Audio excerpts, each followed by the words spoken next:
I've put your home address in the neighborhood group with a photo, so people know exactly which house keeps breaking the rules. That was the first voicemail Brenda Polk ever left me, and she left it the way a person leaves a flag on a hill they think they already own. She was the president of the Cedar Hollow Owners Association, a woman who treated 3 streets of exurban Tennessee like a small country she had been elected to defend. And the house she had just broadcast to 400 strangers was mine. The deputy who would later stand in my driveway heard that voicemail twice before he said a single word. My name is Ray Holt. I am 61 years old, and for 30 years I bought and sold land for a regional bank, which means I know one thing better than Brenda Polk ever bothered to learn. What she did not know, when she posted my address like a bounty, was that I already owned the dirt under her own street, and the easement her whole subdivision drove across to get home, recorded in a deed older than her HOA. So let me ask you something before I tell you how this ended. If a woman put your family's address online to a crowd of strangers and then dared you to do something about it, what would you have done? I will tell you what I did. I filed it. I wrote the date on a manila folder, I saved the voicemail to 2 drives, and I made coffee.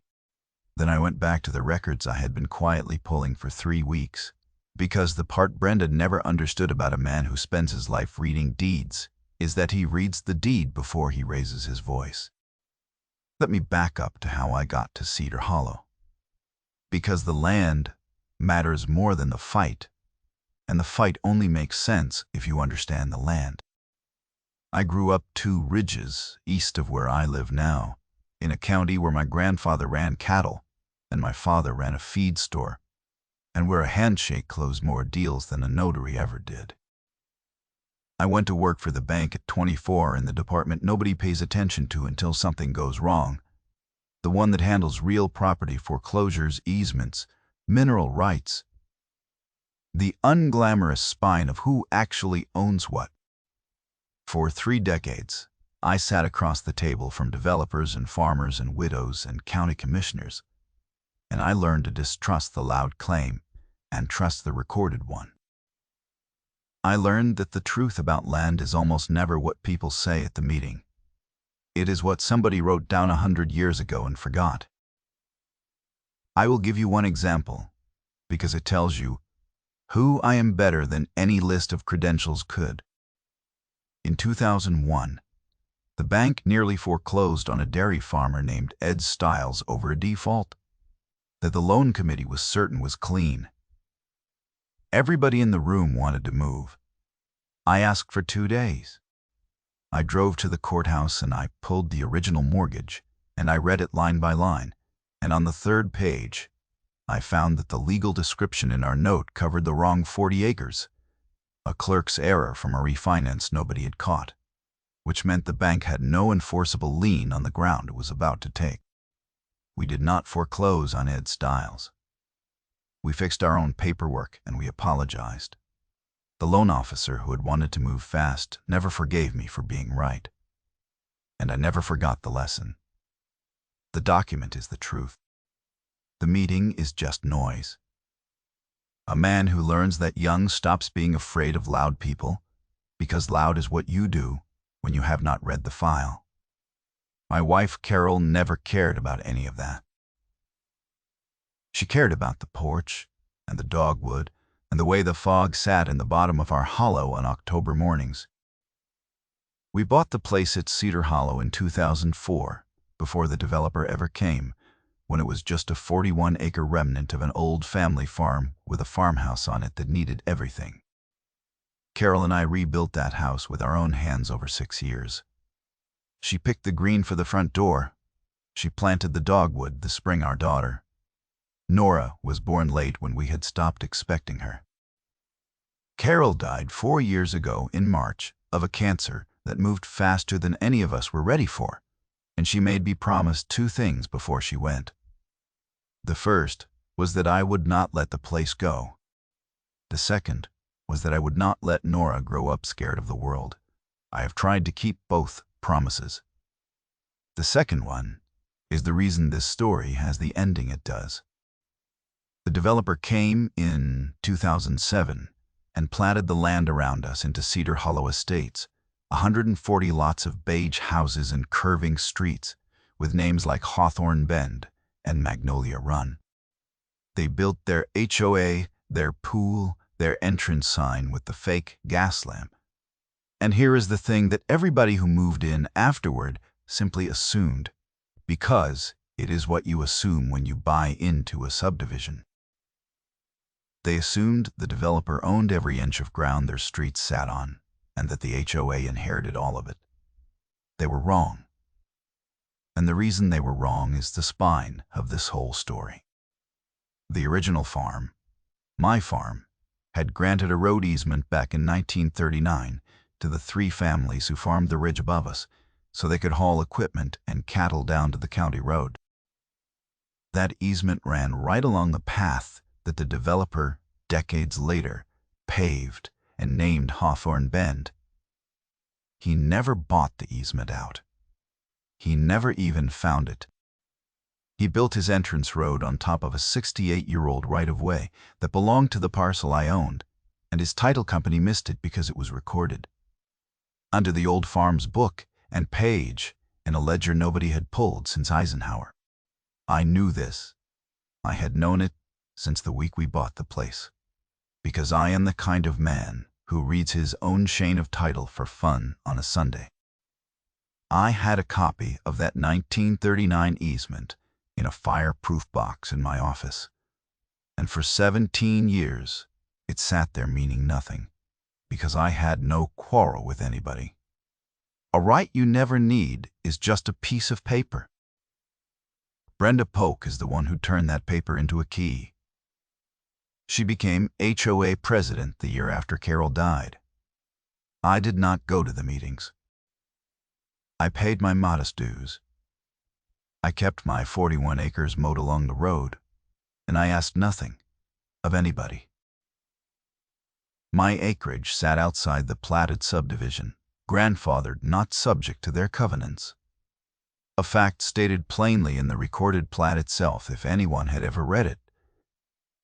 But Brenda did not read plats.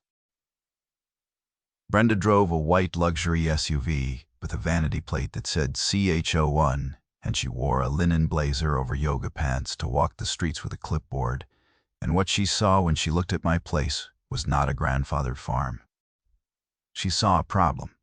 She saw 41 acres of unbeige land with a metal barn and a tractor, and a burn pile, and a man who did not answer to her. The first notice came on a Tuesday in April, taped to my gate. It cited me for an unapproved structure, meaning my barn, which predated her HOA by 60 years, and it assessed a fine of $50. I drove down to the little clubhouse where she kept office hours, and I told her, plainly, that my property was not part of the association, and I offered to show her the plat. I had it rolled under my arm. I had even tabbed the line, the recorded sentence on the plat that excludes my 41 acres from the covenants in plain language, and I held it out across her little folding table the way you hand a man. The receipt that proves the debt is paid. She did not look at it. She did not even glance down. She kept her eyes on my face, and she let the roll of paper hang there in the air between us until I lowered it. Everything inside the Cedar Hollow community is functionally part of our jurisdiction, Mr. Holt, she said, smiling the way people smile when they have decided in advance that you are slow. Aesthetic harmony isn't optional. We hold every home to the same standard, and yours has been allowed to drift for years. Behind her on the clubhouse wall was a framed aerial photo of the subdivision with my green-roofed farm cropped right out of the edge of it, as if the photographer had agreed with her that I did not quite exist. I rolled the plat back up. I went home and I wrote it on the folder.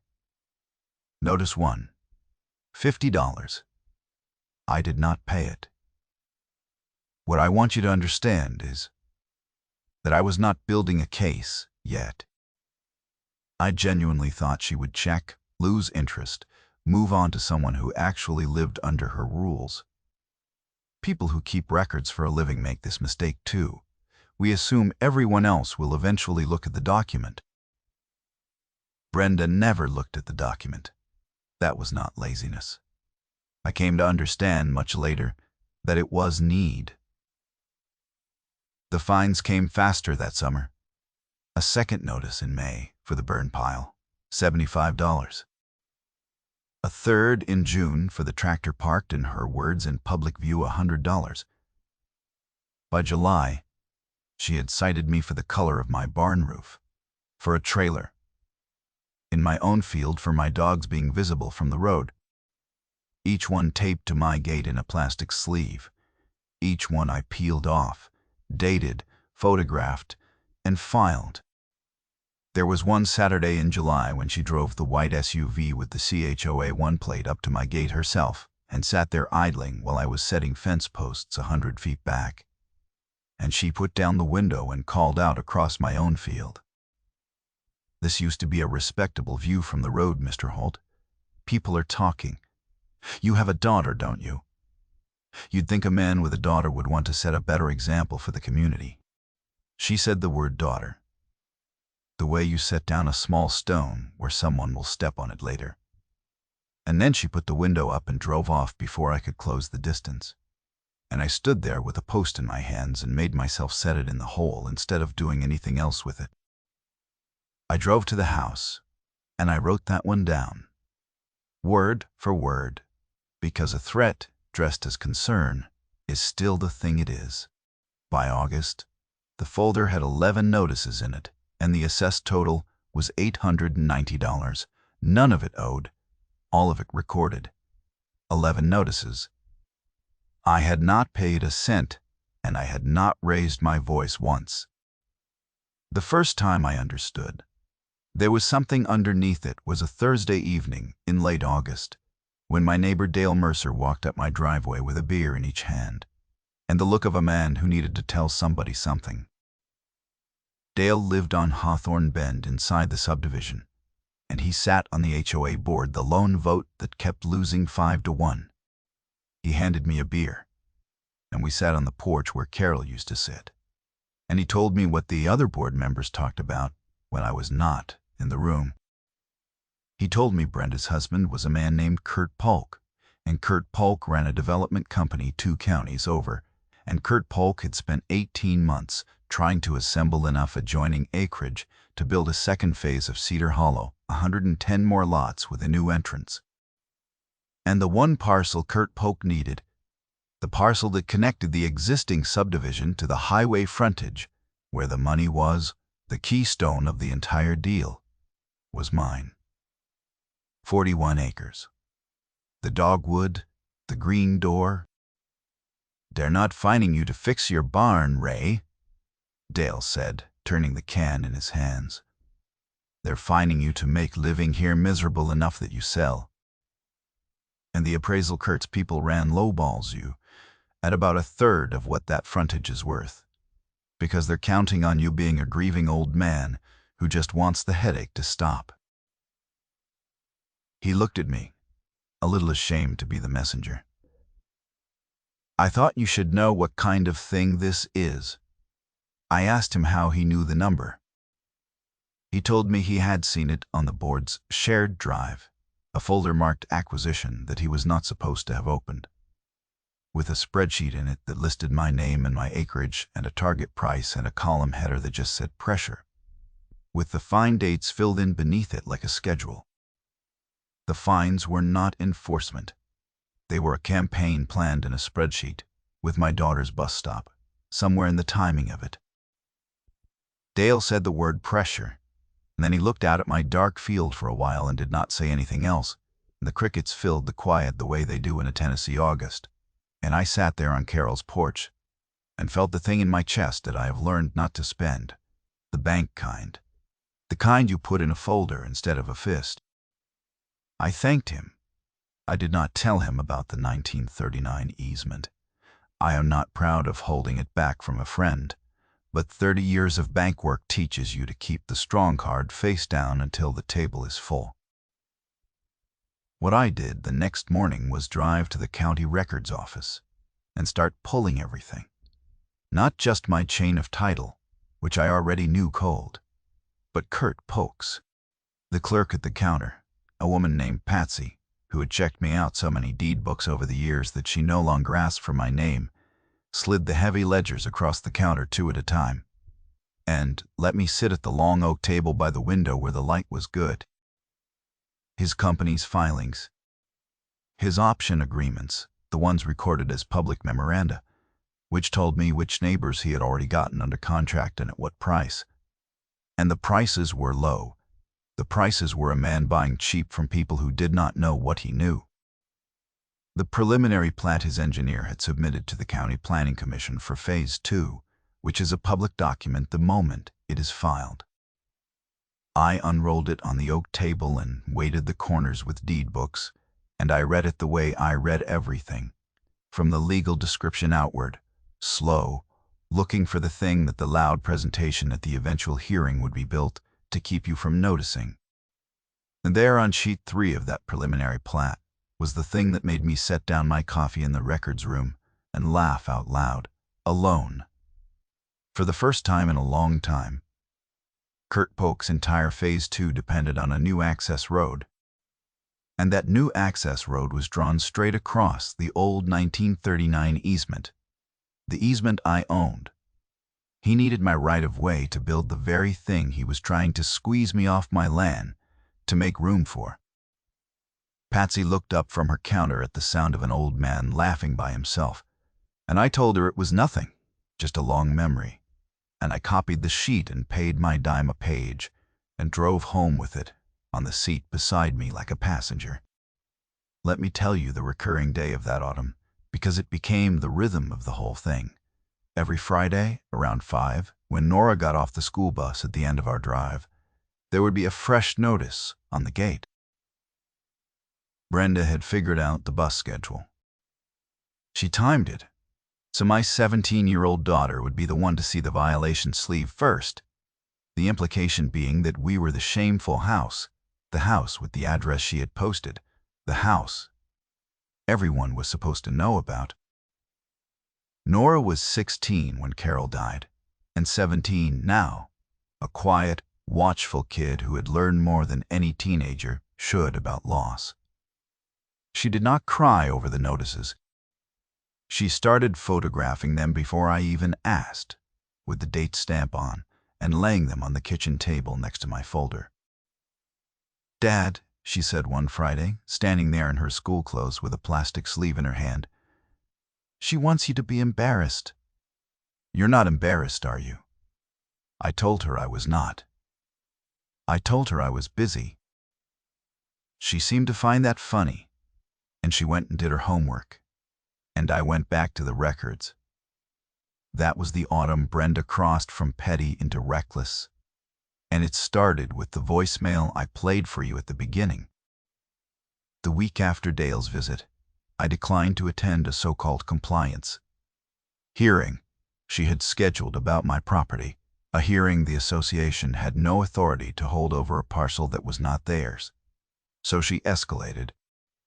She posted my home address to the 400-member neighborhood group with a photo of my house and a caption calling me the community's most persistent violator, and asking residents to her words, document any further infractions they observe. Within a day, I had 3 trucks slowing at my gate on a Saturday, phones up, filming. One man got out and walked 20 feet onto my field before my dog ran him back to the road. I filed all of it. The post, screenshotted with the date. The trucks, on my own gate camera, which Carol had insisted we install years ago after a break in 2 ridges over, and which saved everything to 2 drives without anyone touching it.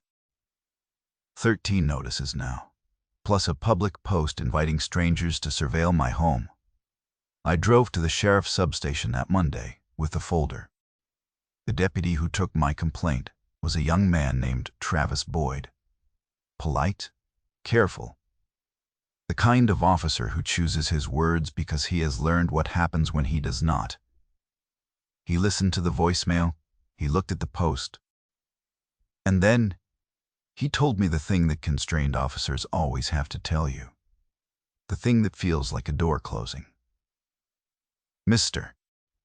Holt, posting an address that's already public record isn't itself a crime in this state, and a private group citing HOA rules, even bogus ones, that's a civil matter until somebody does something physical. He saw my face, and he leaned in a little. But I'll tell you what I'd do. I'd document every single incident, dates and times, and the second anyone steps onto your land or touches your property, you call us, because trespass and tampering, those we can act on. Build the pattern. You get me a pattern and a name, and I can move. He paused. How many incidents you got so far? 13, I told him. He wrote it down. Get to where it's undeniable, he said. It was the first time anyone with a badge had told me the count mattered. I drove home, and I started a second folder, the one for Travis. Now, here is where I have to be honest about how slow justice actually is, because the channels that sell you, outrage will not tell you. Through September and October, I did almost nothing visible. I let the notices pile up. I let Brenda believe she was winning, because a person who believes she is winning gets careless, and a careless antagonist documents your case for you. But underneath the quiet, I made one large, deliberate move, and it is the move the title of this story is about, the one Brenda never saw coming because she had never once read the ground she stood on.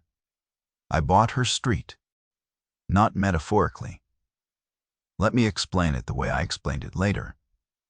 To a planning commissioner, slowly, with the documents on the table. The original 1939 easement gave the owner of my parcel a recorded right-of-way over the strip of land that is now Hawthorne Bend, the entrance road of Cedar Hollow Estates. But an easement is a right to cross. It is not ownership of the dirt. The dirt itself, the actual fee title to the long, thin strip beneath the entrance road, and a triangle of land at the front where the developer had always meant to someday build, had never been formally conveyed to the HOA. The developer's title work, the same sloppy title work that missed my easement, had left the underlying fee to that frontage strip in a holding company that Kurt Polk had let lapse, because he assumed, like everyone assumed, that nobody would ever care about the bare dirt under a road. When a company's registration lapses and its assets get cleaned up, things go to tax sale, and the strip under the front of Hawthorne Bend, plus that triangle of highway frontage, had quietly gone delinquent on its taxes 2 years running. I had been watching the delinquent tax rolls the way other men watch the stock ticker, because that is what 30 years at a bank does to you. In October, at the county delinquent tax sale, held in a fluorescent room with folding chairs and 9 people in it, I bought the fee title to the strip of land under the entrance to Cedar Hollow Estates and the frontage triangle attached to it, free and clear, for $4,200. The auctioneer read the parcel number in a flat county voice and described it as a strip and a triangle of vacant ground. No improvements, and not one of the other 8 people in that room looked up from their phones, because to them it was a worthless sliver, a tax rolls orphan.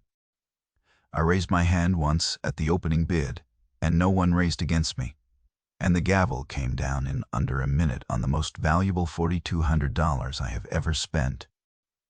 I now owned the ground the entire subdivision drove across to get home, and the exact triangle of land Kurt Polk needed for his commercial pad. I recorded the deed that afternoon, walked it to Patsy's counter myself, and watched her stamp the book and page, and I asked her to pull me a certified copy while she was at it.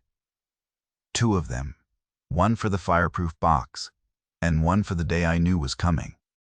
I told no one. I drove home, and Nora asked me how my day was, And I said it was a good day, and I meant it more than she knew. I want to be careful here because this is the part where it would be easy to make me sound like the aggressor. And I was not. I did not block the road.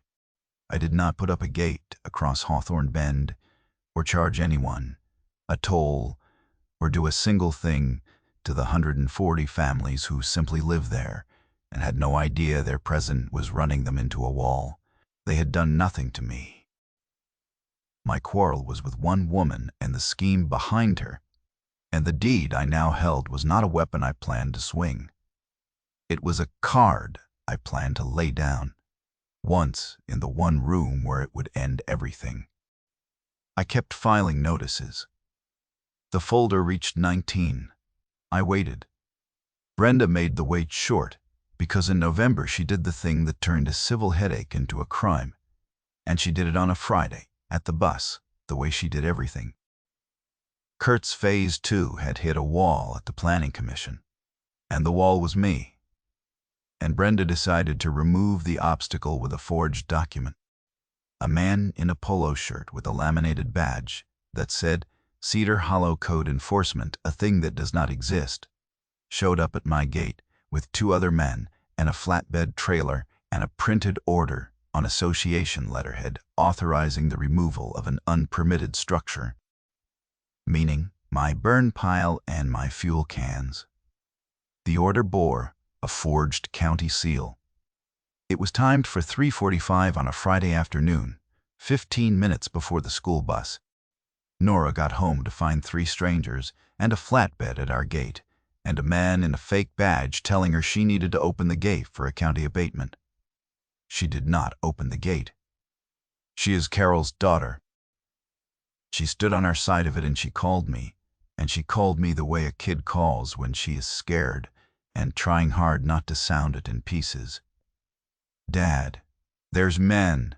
They have a trailer. He says he's the county, but his badge is wrong, Dad.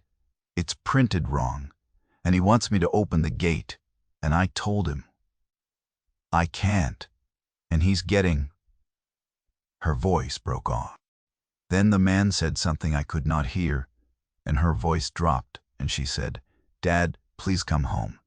I was 11 minutes away.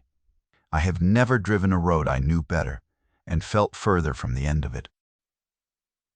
I told her to stay on our side of the gate, to keep the phone recording, to walk back toward the house and not touch the latch. I told her the dog was with her. I told her I was coming. And the whole 11 minutes. The gate camera was recording every face, every word, the flatbed's plate, the forged order held up to the lens, all of it saving to 2 drives without anyone touching a thing. I called Travis Boyd from the truck. I gave him a name, a count, and the word forged. I told him there was a fraudulent county seal on a document being used to enter my property and intimidate a minor, and that I had it on camera. Travis stopped being a constrained officer in that moment and became a fast one. He met me at my own gate 4 minutes after I got there. The men in polos had backed off the moment a girl started openly filming them, and a neighbor, Dale, came down the road. But they were still in the cul-de-sac when the cruiser came up Hawthorne Bend with its lights going. Travis took the forged order out of the lead man's hands, read it, and looked at the county seal printed on the bottom. And I watched a young deputy's face go very still and very certain. Impersonating a county official and forging a public seal are not civil matters. He had his pattern. He had his name. He had 19 filed incidents and a camera that never blinked. That was the night it stopped being about my barn. Nora sat at the kitchen table with the dog's head in her lap, steadier than I had any right to expect, and she said, I got all their faces, Dad. I kept it recording, like you said.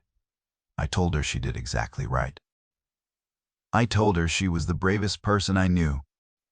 And then, because she was Carol's daughter and deserved the truth, I told her about the easement and the tax sale and the deed in the fireproof box and the room where I was going to lay it all down. She listened the whole way through, and when I finished she was quiet. And then she said the thing that I have thought about every day since. Mom would have loved that you waited. The room was the County Planning Commission. On the second Tuesday of December, the public hearing on Kurt Polk's Phase 2 preliminary plat.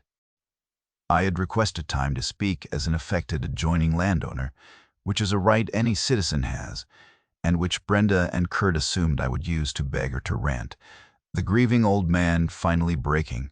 The chamber was full.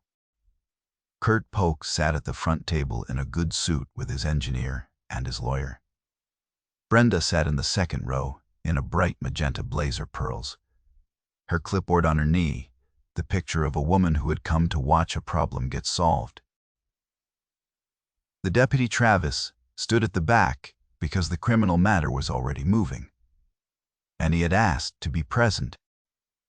I came in with a single accordion folder and Nora beside me, and we sat and we waited through the engineer's presentation about access roads and traffic studies and the commercial pad at the front. When the chair called for comment from adjoining owners, I walked to the podium. I did not give a speech. I have heard 100 men lose at that podium by giving a speech. I laid 3 documents on the surface, and I asked the clerk to put them on the overhead so the commission could see. The first was the recorded 1939 easement book and page. Legible granting the owner of my parcel a right-of-way over the exact strip the developer had paved as Hawthorne Bend. The second was Kurt Polk's own preliminary plat, Sheet 3, showing his proposed Phase 2 access road drawn across that same strip. The third was a deed, recorded that October, conveying to me the fee title to the land beneath the entrance road in the frontage triangle, where his commercial pad was drawn. I said only this: the access this plat depends on crosses an easement my family has held since 1939, and the ground his commercial pad sits on, and the ground under your entrance road, is owned by me. The applicant does not control the land his application requires. There was a silence in that room that I will keep for the rest of my life. I folded my hands on the podium, and I did not fill it. I had learned long ago that the worst thing you can do after you lay the document down is keep talking, because talking lets the other side find a place to stand. So I held the silence and let it work, and I watched it travel across the chamber the way cold travels across a pond. The commission's own counsel, a careful woman who had said nothing all night, leaned to the chair and asked to see the deed reference, and the clerk read out the book and page, and counsel pulled it up on the county's own system right there on the screen, and everyone in the chamber watched the official record confirm it, line by line. Recorded October. Taxes paid. Grantee, Holt. The chair looked at Kurt Polk's lawyer, the lawyer looked at the engineer, and the engineer looked at the floor. Kurt Polk said the only honest thing he said all night, which was nothing. I picked my 3 documents back up off the podium, slid them into the accordion folder, and walked back to my seat next to my daughter. And she moved her hand a few inches across the bench until it was next to mine. The numbers side by side are the part I want you to hold on to, because they are the whole moral of it. In 19 months, Brenda Polk's Association had assessed 19 separate fines against my family, totaling $1,490, of which I had paid exactly 0 because none of it was ever owed. And the document that ended her husband's $11 million Phase 2 development was a right-of-way recorded in 1939, 86 years before that hearing, for $4,200 at a tax sale she never knew was happening. 0 fines collected. 86 years of clean record. 1 quiet deed. The commission tabled the application that night, and it never came back. Nobody shouted. Brenda did not screech or storm out the way. She had stormed up my driveway all those Fridays. She sat very still in her magenta blazer with a clipboard going slack in her lap. And for the first time since I had known her, she had nothing administrative to say. The performance had run out of road, literally, on a strip of dirt she had driven across every single day of her presidency, without ever once wondering who owned it. The consequences came in their own time, the way consequences do when the paper does the work instead of the fist. The Planning Commission's referral of the forged abatement order to the district attorney, combined with the gate camera footage and Nora's recording, produced charges against the man in the fake badge, and after the financing investigation that the tabled plat triggered against Kurt Polk for his role in the scheme. The development company that had lapsed into a tax sale did not survive the loss of the Keystone parcel and the legal exposure that followed. Brenda resigned the presidency of the Cedar Hollow Owners Association in January, not because anyone forced her out, but because a board that had watched her run them across land they did not own finally read the plat. I had been offering to show them for a year and a half. Dale Mercer told me about the meeting afterward, on my porch, with a beer in each hand the way he had started the whole thing. He said someone finally projected the recorded plat on the clubhouse wall, the same plat I had held out across her folding table in April, and read aloud the sentence that excluded my parcel, and the room went quiet, and then it went cold, and you could watch a year and a half of deference drain out of every face at the table at once. Dale Mercer's was the motion that accepted her resignation, 5-1 the other way, for once. The fines against me were voided in a single line of meeting minutes.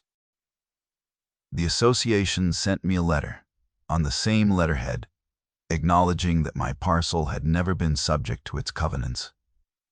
I filed that one too. It was the only notice from them I was ever glad to keep. I never put a gate across Hawthorne Bend. I want to say that plainly, because it would have been the easy revenge and it would have hurt the wrong people. I still own the ground under the entrance road. I granted the association a permanent, recorded, no-cost access easement across it the following spring, so that the 140 families who lived there, who never did a thing to me, would never have to wonder whether the man at the top of the hill might one day close their road. I did it the right way, in writing, recorded, so that no future Brenda could ever undo it. The difference between me and the Polks is the entire point of this story, and it is this. They used the office to corner one. The dogwood carol planted bloomed white that April, the way it does, at the front of the field where the school bus stops. Nora graduated in May. She is studying surveying now, of all things, at the State University 2 hours west. Because she told me that watching me lay 3 pieces of paper on a podium and end a war without raising my voice was the steadiest, surest thing she had ever seen a person do, and she wanted to be the person who knows where the lines really are. She comes home most weekends. She walks the boundary with me sometimes, the old fence line, the corner where the 1939 easement begins, and she reads the monuments the way I taught her. Carol would have loved that you waited, she had said. I think about that at the corner of the field every time. So here is the lesson, plainly. Because I promised you one, and because the channels that just sell you the anger never give you the tool. If you own land, pull your own chain of title before you ever need it, all the way back, and read it yourself. Find your easements and your covenants and the exact words of your plat, and learn whether you are inside the HOA or grandfathered out, because most people never check, and the checking is free at the county office. When the notices start, do not argue and do not pay what you do not owe. Photograph everything, date it, save it to 2 places, and keep one folder that nobody can talk you out of. When an officer tells you to build a pattern, build it and count it, because the count is what lets a good deputy move. And watch the delinquent tax rolls and the public plats in your own community because the ground people forget about is the ground that decides everything. Calm and recorded beats loud and forged. Every single time the document is older and cleaner than the claim. That is not luck. That is homework. If you have ever had a clipboard and a golf cart decide they own land they never read the deed to, tell me about it below, because I read every one of these. And so do the people who need to hear they are not crazy and not alone. Subscribe if you want the next one, because next week I'm telling you about the retired surveyor up the lake whose HOA tried to absorb 200 feet of his shoreline for a community dock, and who let them pour the concrete footings before he produced the federal navigation easement that made them tear. Until then, pull your title, walk your line, and keep your folder. The deed remembers what the loud forget.